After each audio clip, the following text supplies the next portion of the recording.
So the routine forgiveness came from a concept. I heard a song from Needtobreathe called No Excuses.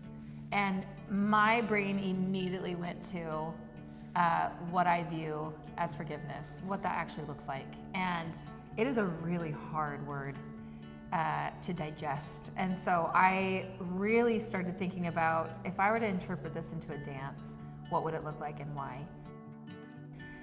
And so the creative side of me wanted it to be a storyline where the person who has obviously offended or has done something wrong, or maybe both parties have done something wrong, ultimately it hasn't changed outwardly. So there's been no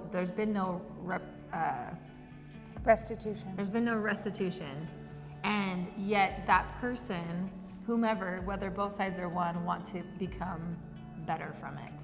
And so how do you authentically forgive when someone is not sorry? Or how do you authentically forgive and let go when something isn't fixed? Or when they're not going to apologize. Correct. There's no outcome, yeah. And so I really started trying to visualize in my mind what movements would be happening in that concept. And so that's how forgiveness came about. And I picked two dancers I felt not only very strongly to have, but that had personal experience with this concept of forgiveness. When I think of forgiveness, well, to me, it's just like getting rid of like just unnecessary weight. Yeah. I think to me, forgiveness is a lifestyle, something that you just, it doesn't go away. It's always a reoccurring subject. I've had very important people who have walked out on me, and it left me broken. I felt like there wasn't much to my name. I kind of just had to start from scratch when those people had left my life.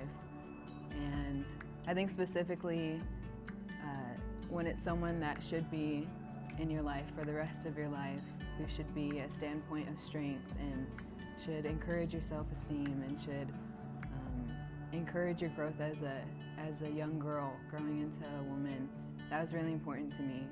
And when I lost that at about the age of 12, there's a part of me that left with that too. So I think forgiveness is what I had to learn very young, and growing up I just had to rebuild that part of myself that that person took away from me. I love this song because there is no excuses for what they did or to what people do to you, but you have a power where you're able to say, I love you and I accept you for who you are, but what you did to me is not okay, and because of that, we can't be the same. So my hope for people when they see forgiveness is that it starts the conversation for them internally or with those that they love of what are areas in their lives that they can let go of even if the outcome has not changed. I want that to be kind of in their mind as they watch this, and the idea of what is possible. The best part of the routine is the end, where it is just Annecy. It's just Annecy facing, I've already let go, even though I'm not waiting for the next party or the other party to fix it. And I think there's power there. I think there's a lot of beauty there.